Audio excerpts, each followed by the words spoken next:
अधिक। ये तो सही है ना कि पूरी एडवांस पार्टी ढूंढ रही है कि हमारे जो ईस्ट हैं, सूर्यवंशियों को कहेंगे ईस्ट, नहीं कहेंगे। जिसको सब फॉलो करेंगे वो ईस्ट ही तो हुए। इसलिए अष्टदेव को क्या पूर्वज बता दिया। तो उनका जितना भी ग्रुप है उनको क्या कहेंगे? जिनको सब फॉलो करें ईस्ट ही तो हुए।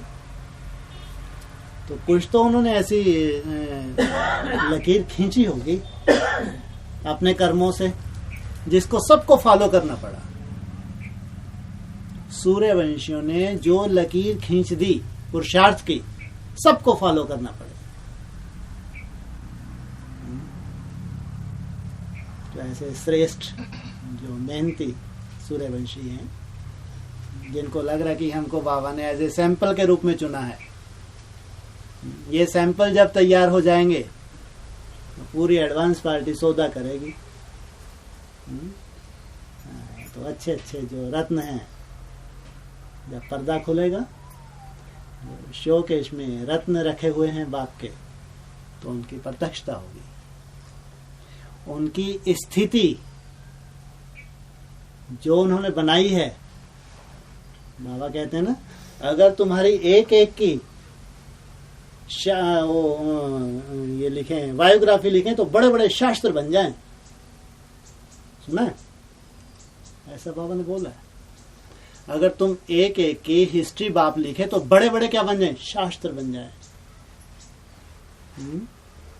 बाबा तो यहां तक देख रहा है कि तुमने कैसे कैसे मेहनत करके, कैसे कैसे निरअहंकारी होकर के, कैसे कैसे 5 विकारों को जीतने के लिए तुमने जो जो पुरुषार्थ किया है, ये जैसे कि बड़े बड़े शास्त्र बन जाएंगे।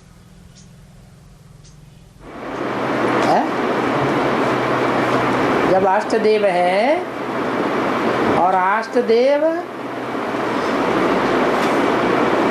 सब पूर्वज की स्टेज में है, तो जो पूर्वजों की स्टेज में रहने वाली अष्टदेव हैं, उनका कोई ग्रुप भी तो होगा।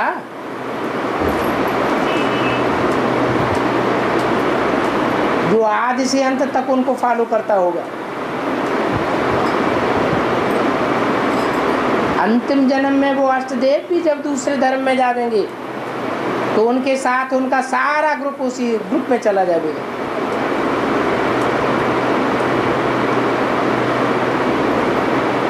तो नष्ट होने की तो बात ही नहीं है। पास विद ऑनर होने वाले हो ना, क्या कितने क्या होने वाले हो?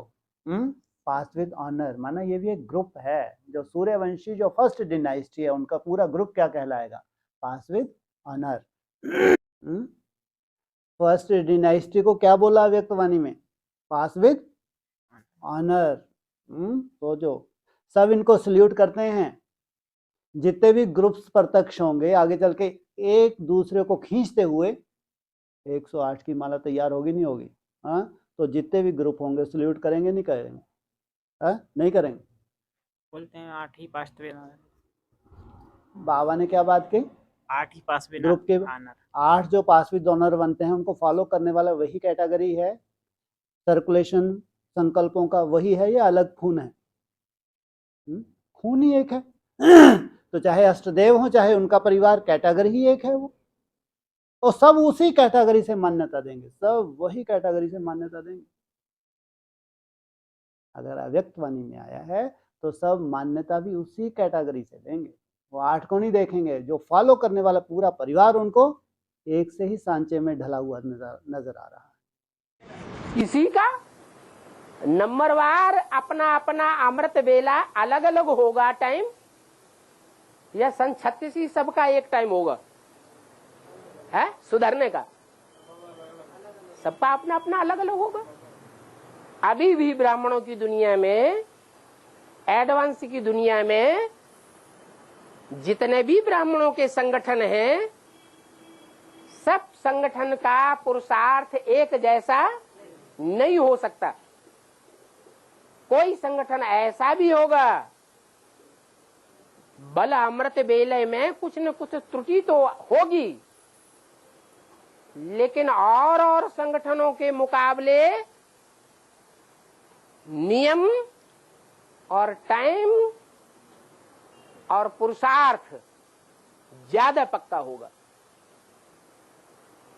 ब्राह्मणों के विश्व की कौन सी अवस्था चल रही है? चौथी अवस्था। कोई ऐसा सुंदर ग्रुप तैयार हो जाए जिनको ब्राह्मण भी ढूंढ रहे हो कि आज तो उनको कहीं दिख ही नहीं रहा, चारों तरफ हाहाकार दिख रही है, कलह कलेश दिख रही है। हाँ, ऐसे में कोई सुंदर ग्रुप, एक मत, एक भाषा, एक संकल्प, एक सी अवस्था, ऐसे योगी आत्माओं का संगठन, ऐसी पवित्र आत्माओं का संगठन, तो पूरे ब्राह्मणों की सेवा नहीं हो जाएगी? बाबा तो कितने सालों से चिल्लाते आए, कोई गीता पाठशाला, कोई ऐसा सेंटर, फिर जॉन में, फिर ऐसा छोटा छोटा करते आए, तो बाबा को एक गीता पाठशाला भी नहीं मिल पाई। संस्कार मिले हुए हों, लक्ष्य तो था अव्यक्त, बाप कहता था अव्यक्त वाणी तो अक्सर आया है। तो अगर ऐसा कोई संगठन तैयार हो जाए तो ब्राह्मणों की सेवा हो गई, तो समझो विश्व की सेवा हो गई। अगर 16,000 पवित्र आत्माएं एक स्थान पर इकट्ठी कर दी जाएं, वो बीज रूप अवस्था में टिक जाएं या टिकने का पुरुषार्थ करें, तो क्या नहीं कर सकते। इसलिए भगवान की ही रूपरेखा है, वो तो सब होना ही है। तो विश्व सेवाधारी माना, विश्व की शुरुआत किस एंगल से कैसे होती है, ये भगवान का कार्य। उनका भी तो अपना ग्रुप है ना, संगठन की शक्ति है। संगठन की शक्ति है। संघ शक्ति कलौ युग है, और संगठन की शक्ति उतना ही काम करेगी जितनी प्योरिटी होगी। इसलिए बोला एक भी पावरफुल ग्रुप तैयार होने पर एक ग्रुप दूसरे को खींचते हुए अंत में 108 की माला का संगठन एक हो जाएगा। इसका मतलब कौन सी प्योरिटी का संगठन पहले आगे बढ़ेगा? है सूर्यवंशी ग्रुप आगे बढ़ेगा। और उन्हें प्योरिटी की परिभाषा को उतना पहचाना ही नहीं होगा।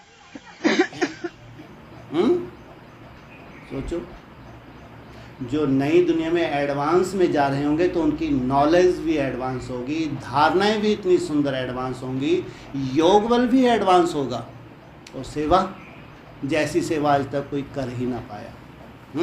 ये सुनने सुनाने की सेवा, प्रदर्शनी लगा लो, मेले कर लो, भाषण कर लो। अव्यक्तवाणी ने बताया कि बहुत बड़ी सेवा है ये। सबसे बड़ी सेवा कौन सी बताइए अव्यक्तवाणी में? स्वयं स्थिति सबसे बड़ी सेवा है। आगे चल के जो विहंग मार्ग की सेवा कहलाने वाली है, जो वाइब्रेशन से होनी है, चैतन्य प्रदर्शनी, चैतन्य म्यूजियम का जो निर्माण होना है, सबसे बड़ी सेवा है। म्यूजियम को कहीं जाना पड़ता है? जाना पड़ता है। म्यूजियम देखने के लिए सब म्यूजियम के पास पहुंचते हैं या म्यूजियम को जाना पड़ता है? कुआ प्यासे के पास जाता है, प्यासा कुएं के पास आता है। तो धक्के खाने की कोई दरकार है योगी आत्माओं को? ये है बड़ी ते बड़ी सेवा। उन जो कहते हैं एडवांस पार्टी है ही नहीं। इसलिए बाबा ने भी बोला जो एडवांस पार्टी होगी तो उनकी धारणाएं कैसी होंगी? उनसे जैसी धारणा किसी के पास हो सकती है? जब धारणाएं इतनी श्रेष्ठ हैं तो योग बल कितना श्रेष्ठ होगा, ये तो सोच भी नहीं सकते। मन को रोका जा सकता है? वो तो घंटों मन को रोकने का आनंद लेते हो, घंटों। सोचो, दुनिया में तो कल्पना भी नहीं कर सकते। ये है एडवांस नॉलेज, ये है धारणाओं की पराकाष्ठा, योग की पराकाष्ठा। तो सोचो ऐसी आत्मा का ज्ञान कितना गहरा होगा। गाई हुई है उन 9 कुरियों में अव्वल नंबर कुरी के बनते हैं सूर्यवंशी। वो ज्ञान में, योग में, धारणा में, सेवा में, सभी सब्जेक्ट्स में अव्वल नंबर जाते हैं, एडवांस जाते हैं। क्योंकि बीज रूप आत्माओं को बीज रूप में टिकने में सहज होगा या कठिन होगा? सहज होता है। एडवांस पार्टी वालों का एडवांस स्टेज वालों को याद प्यार देना। क्या मतलब हुआ? मतलब हुआ कि एडवांस पार्टी में भी दो हिस्से कर दिए। एक स्टेज पर पहुंचे हुए, एडवांस स्टेज पर पहुंचे हुए, और दूसरे वो हैं जिनको कहा गया है सिर्फ एडवांस, लेकिन एडवांस स्टेज पर पहुंचे हुए नहीं हैं। की पालना करने वाला संगठन, ऐसा एडवांस में बाबा ने बताया। वो जितने भी नेपाली हैं सब ऊंची स्टेज पे रहने वाले हैं। उनके ऊपर कभी कोई किसी का वार ही नहीं हुआ, विदेशियों ने उनके ऊपर आक्रमण नहीं कर पाया। क्यों? ऊंची स्टेज पे संगठित रूप में रहते हैं, गुप्त हैं, कोई देख ही नहीं पाता आक्रमण क्या करेगा। और फिर ऊंची स्टेज पे है तो वायुमंडल संगठित रूप में अच्छा बनता है। तो इसलिए बाबा ने कहा नेपालियों के ऊपर कभी भी कोई विदेशी आक्रमण कर ही नहीं पाया। तो ऊंची स्टेज पे संगठित रूप में पुरुषार्थ करने वाले, उनको बताया बाबा ने बेहद के नेपाली, नई दुनिया की पालना करने वाला संगठन। तो कोई तो ऐसा ग्रुप होगा जो स्वयं अपनी स्टेज बना के दूसरों को प्रेरणा दे। ये है बेहद की पालना, नई दुनिया की पालना। तो उनको सबको कहेंगे जैसे कि हिमालय के वासी, वो तो सब हैं ही सूर्यवंशी। उनकी मन बुद्धि में एक ज्ञान सूर्य शिव बाप। तो हम क्या कहेंगे? शिव बाप को वो तो कहते हैं बिंदी, लेकिन हम क्या कहते हैं? देवदेव महादेव। वो एक उन सबकी बुद्धि में चमकता रहता है। बाप दादा ने नई दुनिया की सौगात तुम बच्चों को दी है। तो नई दुनिया में आना जाना करते हो ना?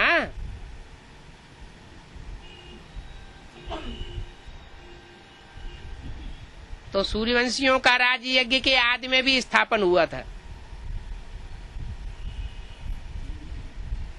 जो ब्राह्मणों की दुनिया में विधर्मी इकट्ठे हुए थे, उन्होंने सबने मिलकर के माँ को बरगलाए लिया और सूर्यवंशियों को वहां से भगाई दिया।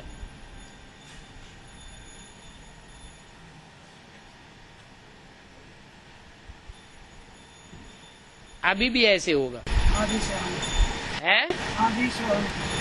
अभी भी ऐसे ही होगा। लेकिन जो होगा वो इतना कल्याणकारी होगा कि उससे 2500 साल नहीं 5000 साल के लिए नेपाल का राज्य फिर से स्थापन हो जाएगा।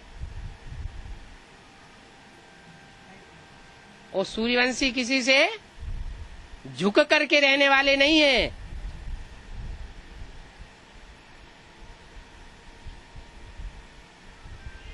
विधर्मियों से सदैव टक्कर लेते रहे हैं। ये बुद्धुओं को अगर जाके बताओ ना, हेड ऑफिस में इनके कान खड़े हो जाएं, जबकि बाबा ने बोला हुआ है। सोचो कितना सुंदर पॉइंट है। इससे ये सिद्ध किया है बाबा ने कि एडवांस पार्टी में नहीं है वो ग्रुप। ये मुरली में बाबा ने बोला है वो ग्रुप कहीं बाहर ही है। सेकंड नंबर बताया है जो ये काशी का ग्रुप है, उसको सेकंड नंबर बताया है। जो सूर्यवंशी ग्रुप वो वहां है ही नहीं। इस पॉइंट से ये सबूत मिलता है। एडवांस पार्टी में तो समझा रहे हैं उनको। ये आप इसको पॉइंट को द्वारा खुद ही रिपीट करो ना, कितना सुंदर पॉइंट है। माना उस पॉइंट से ये सिद्ध हो रहा है कि जो सूर्यवंशियों का ग्रुप है वो अलग है। वो ग्रुप फिलहाल बाप के जितने भी ग्रुप हैं, बाप के जितने इनमें नहीं हैं। वो ग्रुप अपनी ही तैयारी कर रहे हैं। केवल एक ही कैसेट में ये इतना सुंदर इशारा दिया है। फिर ये योगनी का जो ये काशी नगरी का ग्रुप है, इसको सेकंड बताया, चंद्रवंश का बताया। तो जरूर सूर्यवंशी तो आदि में भी ऐसा हुआ था। सबसे पहले मेरे बच्चे ही मेरे से बिछड़ते हैं और सबसे पहले मेरे बच्चे ही मेरे से मिलते हैं। ये तो मुरली का पॉइंट है ना। मेरे सूर्यवंशी बच्चे ही मेरे से सबसे पहले बिछड़ते हैं और वो सूर्यवंशी बच्चे ही पहले मेरे से मिलते हैं। तो जो बिछड़ेंगे तो वो अलग हो जाएंगे ना, इसलिए अंदर वाले रह जाएंगे, बाहर वाले ले जाएंगे। तभी से ये रट लगाई बार बार। जो मेरे बच्चे हैं तो बाप समान है। उनका यादगार क्या है? एकलव्य। वो बाहर बाप की मूर्ति को बना के मन बुद्धि से पूरी ताकत बाप से ले लेते हैं। जो अपने को पांडव कहलाते हैं, इनके पास तो वो ट्रेनिंग हो ही रही थी गुरु की, लेकिन जो एकलव्य था उसकी मन बुद्धि में जो महत्ता थी गुरु की, पांडवों की बुद्धि में नहीं थी। इसलिए पांडव कहलाने वाले पीछे रह गए, एकलव्य बहुत तीखा निकल गया। इसलिए बाबा ने ऐसा मुरलियों के थ्रू बाबा ने भी इशारा दिया है। जरूर सूर्यवंशी बच्चे बाहर रह के बाप समान बन जाते हैं, जो अंदर रहे पड़े हैं। इसलिए बोला भी तो है, वो तो ना सन्मुख दृष्टि लेते हैं, ना सन्मुख उनको मुरली सुनने को मिलती है। तो ऐसा इशारा भी तो दिया है। और मज़ा ही तब है अगर बाप समान बच्चे हैं तो बाहर रह के भी बाबा के इशारों को कैच करके श्रीमत पे चल के बाप समान बन जाएंगे। इसलिए इशारा दिया, जो सूर्यवंशी हैं वो बाहर वो ग्रुप तैयार होता है। और फिर दूसरा नंबर है चंद्रवंशियों का, काशी का। 8 राजाइयां स्पष्ट देखने में जब आनी ही हैं, तो पहली राजाई की शुरुआत कहां से होगी? है? अरे पहली राजाई जो है, उस राजाई में जो प्रजावर्ग के हैं या जो राजवर्ग, वो क्या नाम, काशी नगरी है पहली राजाई में, पहले ग्रुप में काशी नगरी होगी। चंद्रवंश की बीज पहले से ही होगी कि मनसा के आधार पर जुड़ी हुई होगी, वाचा के आधार पर जुड़ी हुई होगी। फिर तो दूर रह के नहीं काम हो सकता उनका। वो संगठन दूर रह के बन सकता है या नहीं बन सकता है? बन सकता है। तो जो बाकी 7 संगठन है वो भी तैयार होंगे। होंगे कि नहीं होंगे? हैं? हाँ होंगे।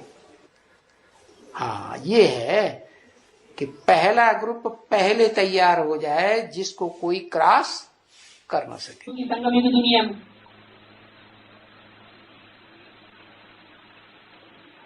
स्थिति जो एडवांस पार्टी में चल रही है, वो तथाकथित आधारभूत ब्राह्मणों की दुनिया से भी जास्ती बदतर हो जाएगी।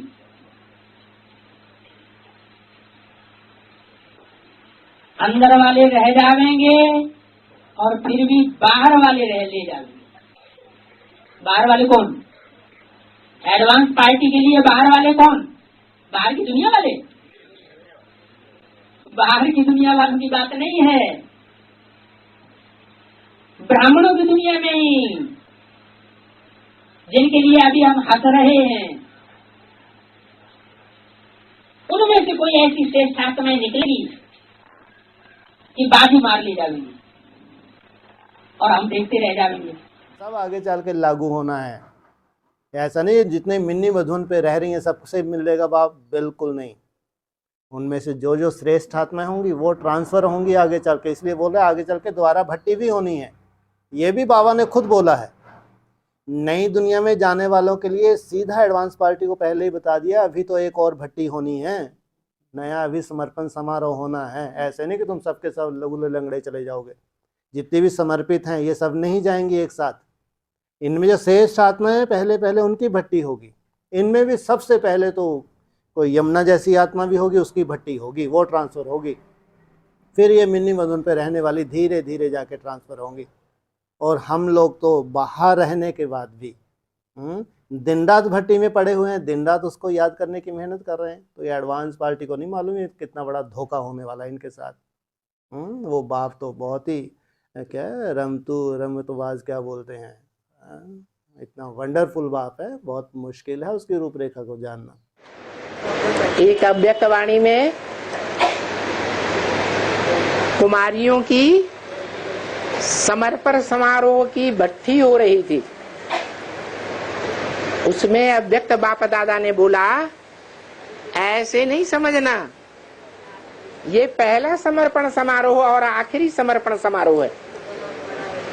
अभी दोबारा भी समर्पण समारोह होगा। क्या? तो समर्पण होने से पहले भट्ठी भी कराई जाती है या नहीं है? और अभी जिन्होंने भट्ठी कर ली, छोटी सी छोटी राजधानी स्थापन होगी, 40 वर्ष पूरे होंगे, तो उस राजधानी में ऐड होने वाले ब्राह्मण सो देवताओं को दोबारा भट्टी करनी पड़े या नहीं करनी पड़े? है? करनी पड़ेगी। उस भट्टी में पक्का पक्का बुद्धि में बैठेगा। जो इन आंखों से देखेगा इसको, बाप को, जो इन कानों से 2 शब्द भी सुनेंगे, बाप के द्वारा बोले हुए 2 शब्द, उनकी बुद्धि में पक्का बैठ जावेगा, दिलो दिमाग में बैठ जावेगा कि मेरा बाप मेरे को एवरलास्टिंग मिल गया। ऐसा बाप का बच्चा बनकर जन्म लेंगे। ऐसा बच्चा जिसकी भविष्य में 2500 वर्ष तक कभी मृत्यु होगी ही नहीं। अभी देखो कितनी चेंज होती है। तो चेंज हो रही है, उस चेंज होने वाली दुनिया में आना चाहिए ना? क्या?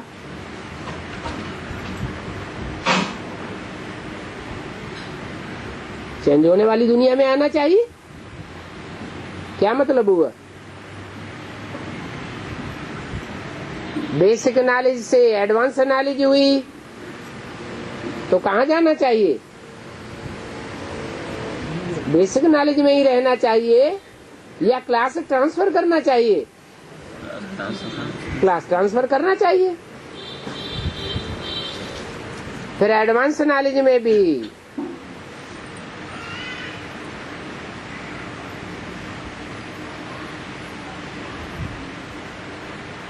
ग्रुप दिखाई दिए और ये भी बता दिया एक भी पावरफुल ग्रुप तैयार होने पर एक दूसरे ग्रुप को खींचते हुए अंत में 108 की माला का संगठन तैयार हो जाएगा। और वो छोटे छोटे सहयोगी जो बाप के बनेंगे वो इतना पावरफुल संगठन होगा कि सारी दुनिया में तहलका मचाई देगा।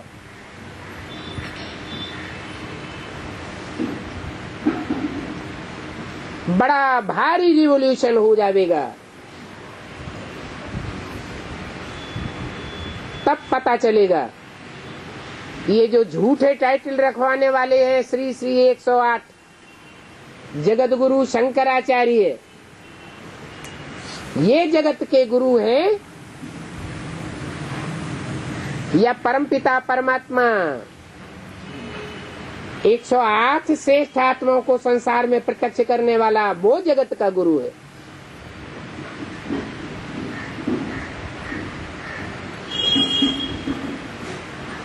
तो दुनिया चेंज हो रही है तो चेंज में आना चाहिए। तुमको ऐसी उम्मीद है कि कोई बहुत बड़ा संगठन तुम्हारा बन सकता है या बनने वाला है? उम्मीद है? किसी को भी उम्मीद नहीं है? सोचो, हमारा किसी को भी उम्मीद नहीं, क्योंकि ये बहुत बड़ी सच्चाई है। सच्चाई है नहीं है? कौन सा मुरली का पॉइंट है तुम्हारे पास? तुम्हारी नहीं हो सकती। लो, इनसे मिलो। ये बोला छोटी माँ भी आ जाएगी। सोचो, हाँ, तो भी कोई विशेष वृद्धि की उम्मीद मत रख लेना तुम। साकार बाप ने प्रैक्टिकल इशारा मुरली में बोला, भल, हाँ, भल भूल नहीं लगाए तो अपन क्यों लगाओ? छोटी मम्मी भी आ जाएगी, है ना? ऐसे ही बोला ना। लेकिन कोई विशेष वृद्धि नहीं होनी है सूर्यवंशियों में। कब तक? जब तक जब तक बाप नहीं आ जाए। तो फिर ये बड़ा बड़ा संगठन, ये फालतू बातें नहीं है। बड़ा संगठन बाबा किनको देखता है?